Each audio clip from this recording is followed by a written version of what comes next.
Discussions de crise à Genève. Permettront-elles de déboucher sur une sortie de guerre favorable à l'Ukraine? Ukrainiens, Européens et Américains se sont retrouvés ce dimanche au surlendemain du tollé suscité en Europe par le plan en 28 points présenté par Washington. Une proposition de paix américaine, un solide cadre de négociation sur la base de contributions russes et ukrainiennes, a précisé le secrétaire d'État Marco Rubio, en réponse à des sénateurs qui s'interrogeaient aux États-Unis. Le texte salué par le Kremlin a été reçu comme une capitulation forcée par Kiev. Les alliés de l'Ukraine font bloc.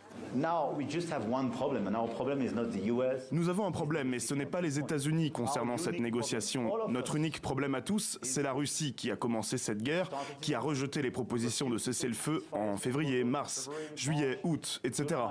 Regardez la situation humanitaire partout en Ukraine, l'état des infrastructures énergétiques, le bilan humain.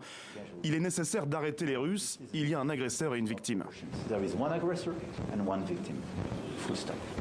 Une paix robuste et durable passe par des garanties pour Kiev et les Européens, ajoute le président français.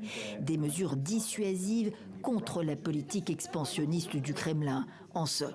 Or, le plan actuel prévoit notamment une réduction de moitié des effectifs de l'armée ukrainienne et son renoncement aux armes de longue portée à l'encontre des intérêts défensifs de Kiev, sommé par Washington de se prononcer d'ici jeudi prochain, 27 novembre.